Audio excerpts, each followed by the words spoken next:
వేణుగారు నమస్కారం. నమస్తే అండి. Very happy to see you. మిమ్మల్ని తరమి చూస్తే కూడా ఒక హ్యాపీనెస్ అవుతుంది ఇప్పుడు కూడా. థ్యాంక్ యూ అండి. నాకు కూడా ఆఫ్టర్ లాంగ్ టైం నేను మళ్ళీ ఒక ఇంటర్వ్యూకి వచ్చాను. అంటే చాలామంది అడుగుతున్నారు కానీ అండి బలగము చాలా చేశాము, మళ్ళీ నెక్స్ట్ అనౌన్స్మెంట్ తర్వాత మళ్ళీ స్టార్ట్ చేద్దాం అన్నాను. మధ్యలో ఫిలింఫేర్, ఆ ఫిలింఫేర్ తర్వాత ఫస్ట్ స్వప్న గారు అనగానే ఎస్ అన్నాను నేను. నాకు తెలిసిన ప్రముఖుల జాబితా చాలా పెద్దది. కంగ్రాచులేషన్స్. అండ్ వాళ్ళందరూ పెద్దవాళ్ళు. మీ సినిమాని మీరు లేనప్పుడు మెచ్చుకున్నారు. సంగీతం శ్రీనివాస్ గారు ఇటీవల చెప్పారు. అలా మీకు డైరెక్ట్గా అందిన కాంప్లిమెంట్ వేణుగారు. బోలెడండి. అంటే అంటే మళ్ళీ బలగం గురించి మాట్లాడితే ఆడియన్స్ బోర్ ఉండొచ్చేమో. సో మెనీ అండి, సో మెనీ. అంటే బలగంకి ఎస్పెషల్లీ వచ్చిన ప్రతి ప్రశంస ఇది బాగుంది, ఇది టాప్ 1, ఇది టాప్ 2 అలా లేదండి. అన్నీ టాప్ 1లోనే ఉన్నాయి. అంటే ఎవరు ఆ సినిమా గురించి మాట్లాడినా వాళ్ళ కళ్ళు, వాళ్ళ బాడీ మొత్తం మాడుతుంటే నాకు తెలుస్తుంది. ఆ ఎగ్జైట్మెంట్ తెలిసిపోద్ది కదండి. కంగ్రాచులేషన్స్ హిట్ కొట్టావు వేరు, దాని గురించి ఎక్స్ప్లెయిన్ చేయడానికి మన మాటలు లేవని వాళ్ళ బాడీలోనే షివరింగ్ నేను చాలా చూసాను. సో బలగం సినిమాకి లెక్కలేనని ఉన్నాయి నాకు, ఇది ఒక్కటే అని చెప్పలేనని ఉన్నాయి. ఫిల్మ్ఫేర్ అందుకుంటున్నప్పుడు మీ ఎమోషన్ అసలు ఊహించుకోలేం కదా. భయపడ్డాను, అంటే షివర్ అయిపోయాను. అంటే బలగం రిలీజ్ అయిన 1.5 year తర్వాత జరిగిన ప్రోగ్రామ్కి లోపల ఏదో చిన్న షివర్ అయిపోతున్నాను. బేసికలీ ఇది నిజమా కాదా అంటే కాన్ఫిడెన్స్ అంటే డెఫినెట్లీ కొడతామని ఉంది. దానికి బిఫోర్ ప్రజెంటేషన్స్ అన్నీ చూస్తుంటే అది ఒకటే బ్యాలెన్స్ ఉంది, డెఫినెట్లీ వస్తుంది అని ఒక ఉన్నా కూడా అనౌన్స్ చేసిన తర్వాత స్టేజ్ మీదకి వెళ్ళేటప్పుడు కూడా చిన్న షివరింగ్ అయ్యి వచ్చేసినాయి. ఎందుకంటే సీరియస్గా ఒక కెరియర్ స్టార్ట్ అయిన దగ్గర నుంచి లైక్ 2000 నుంచి నేను ఇండస్ట్రీలో ఉన్నాను. యాక్టర్ని 2003-4 ఆ టైంలో అయ్యాను. అవును. అప్పటి నుంచి ఒక పెద్ద స్టేజ్ మీద ఒక అవార్డు తీసుకోవాలి, అదే యాక్టర్గా, అప్పుడు యాక్టర్నే కాబట్టి యాక్టర్గా తీసుకోవాలని ఉంది. నా ఫస్ట్ మూవీకి సంతోషం అవార్డు నాకు ఇచ్చారండి. దాని తర్వాత మళ్ళీ 20 సంవత్సరాలు పట్టింది. 2023లో జై సినిమా అనేది యాక్టర్గా కమిట్ అయ్యాను. 24లో రిలీజ్ అయింది. 24లో మళ్ళీ 2004లో సినిమా రిలీజ్ అయితే 2024లో మళ్ళీ అప్పుడు అవార్డు తీసుకున్నాను, సంతోషం అవార్డు. మళ్ళీ 20 సంవత్సరాల తర్వాత మళ్ళీ తీసుకున్నాను. సో ఆ గ్యాప్లో ఎన్నో క్యారెక్టర్లు చేసి మనకు ఈ అవార్డు ఫంక్షన్లలో తీసుకోవాలి ఎన్ని కలలుగానే ఉంటాను. అందుకే ఆ రోజు స్టేజ్ మీద కూడా చెప్పేశాను, ఓపెన్గా చెప్పేశాను, ఎన్ని నిద్రలేని రాత్రులు, ఎన్ని సిగరెట్ డబ్బాలు, ఎన్ని మందు బాటిళ్ళు, ఎన్ని ఆశలు. అది ఎవరో కాదు, ఇట్స్ జెన్యూన్ 20 సంవత్సరాల వెయిటింగ్. దానికోసం అయిన ఖర్చు చాలా ఉంది. అందుకే ఆ స్టేజ్ మీద నాకు చెప్పాలనిపించింది. అది చెడు కావచ్చు, మంచి కావచ్చు, నేను ఎంత వేదన పడ్డాను అంటే నా అవార్డు కోసం కదా, ఒక సక్సెస్ ఏదో ఒకటి ప్రూవ్ చేసుకోవాలి, ఇండస్ట్రీ అంతా ఒక్కసారి నన్ను చూడాలి. దానికోసం రెగ్యులర్గా అంత ఆరోగ్యం పాడైపోయింది. అంటే అది ఆరోగ్యం పాడవడం అనరు, బట్ నా జెన్యూన్ ఫీలింగ్ అది. ఎన్ని రాత్రులు, ఎన్ని డిస్కషన్లు, ఇవన్నీ జరిగాయి కాబట్టి అదంతా ఇంత సాలిడ్గా మళ్ళీ ఒక ఫిలింఫేర్లో ఒక ఇయర్కి బెస్ట్ డైరెక్టర్, బెస్ట్ మూవీ, అది టాప్ నాచ్ అవార్డ్స్ అవి. అందుకనే ఇప్పుడు లీగ్ మారిపోయింది. ఇంకా వాళ్ళ వేణుగారు గుర్తుపడతారా లేదా అనుకున్నాం మీ అందరం. అదేం లేదండి, బలగం వేనే ఎప్పుడు కమెడియన్ వేనే. అంతేనా? 20 సంవత్సరాలతో కూడా నన్ను కమెడియన్ వేన్గా చూడవచ్చు, నాకు అది ఇష్టం బాగా. కానీ మీకు చాలా స్ట్రాంగ్ ప్రెజెన్స్ అండి యాజ్ అన్ యాక్టర్, కమెడియన్ కూడా. ఆ తెర మీద కొద్దిసేపు వచ్చినా కూడా ఒక్కసారి అంటే కొంతమందికి ఆ లగ్జరీ ఉంటుంది.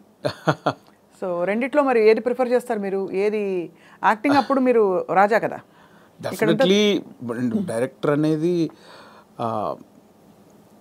ఒక చిన్న పాయింట్ ఎక్కడో తగులుద్ది కదండి. ఏ డైరెక్టర్ ఒక చిన్న పాయింట్ ఎక్కడో ఫ్రెండ్స్ చిట్చాట్లోనో లేదా నిద్రలోనో ఏదో డ్రైవింగ్ చేస్తున్నప్పుడు సంబంధం లేని టైంలో ఒక చిన్న ఫ్లాష్ అవుతుంది. ఏదో ఏ రైటర్కైనా ఇది బాగుందే ఇప్పుడు స్వప్న గారు ఉన్నారు నాకు పరిచయం. స్వప్న గారు నాకు పొద్దున ఇలా సరదాగా అనిపించింది, ఎలా ఉంది అంటే స్వప్న గారు ఒక రియాక్షన్ ఉంటుంది, భలే అని.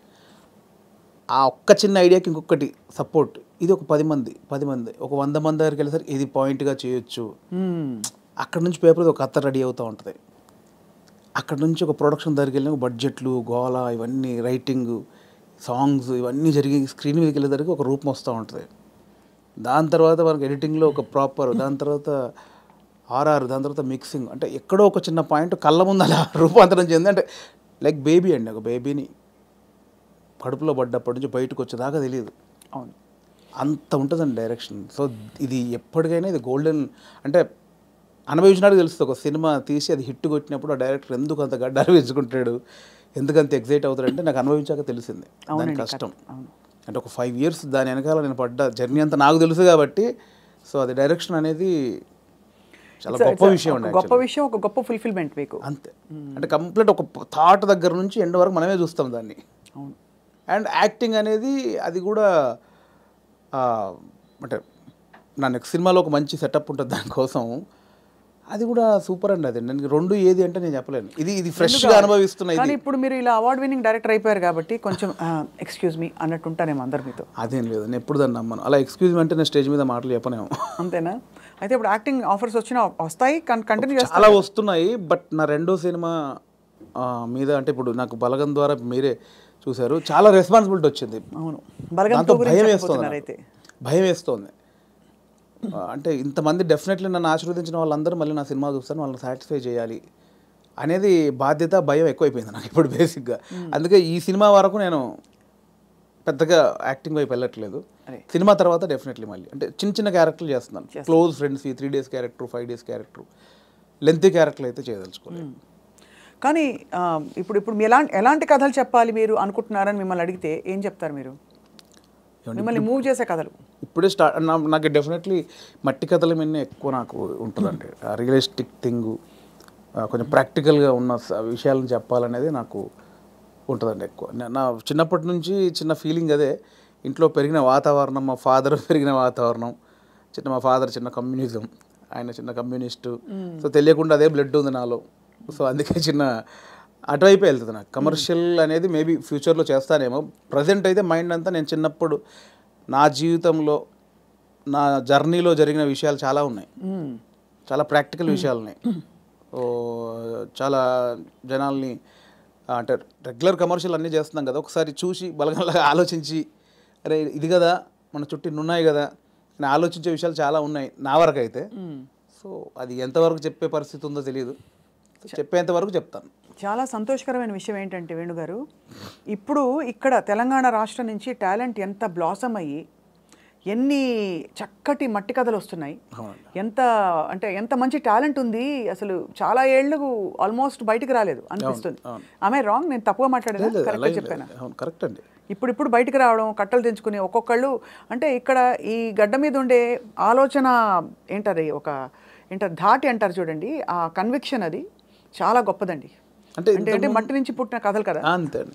ఇంతకుముందు ఇక్కడ ప్రాంతం వరకు ఏంటంటే కొంచెం చదువు లేక ఆకలి చౌలు ఇక్కవరకే ఉంది. బట్ అక్కడ సృజనాత్మకత కూడా ఉంది, చాలా ఉంది. అంటే ఇటువైపు ఎన్ని కథలు ఉన్నాయి, అటువైపు ఎన్ని కథలు. ఎక్కడైనా మనుషులు ఉన్న చోట చాలా కథలు ఉంటాయి. అవును. సో ఇక్కడ కథలు కూడా ఇప్పుడు వస్తున్నాయి. అందుకే ఇప్పుడు అంటే ఎట్ ప్రజెంట్ నా మూడంతా ఇక్కడే ఉందన్నమాట. నా జర్నీలో నేను చాలా కథలు చూశాను, అందులో ఒకటి బలగం. సో ఇంకా చాలా కథలు చూశాను. అవును. సో అవన్నీ చెప్పొచ్చు, దాన్నే కమర్షియల్గా చెప్పొచ్చు.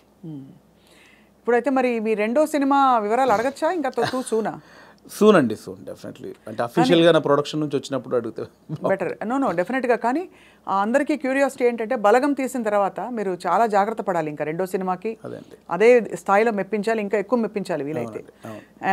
మరి ఏంటి మీ ఆలోచనలు దాని మీద? ఉందండి, కథ అయిపోయింది, ఆల్మోస్ట్ కథ అయిపోయింది. ఇంకా అఫీషియల్గా అనౌన్స్ చేస్తాం త్వరలో. మళ్ళీ డెఫినెట్లీ నన్ను ఎవరైతే ప్రేమించారో, ఆశీర్వదించారో వాళ్ళని ఒప్పిస్తానని నమ్మకం అవుతుంది. నా కథ అయితే ఇప్పటివరకు అయితే ఖచ్చితంగా ఒప్పిస్తానని నమ్మకం అవుతుంది.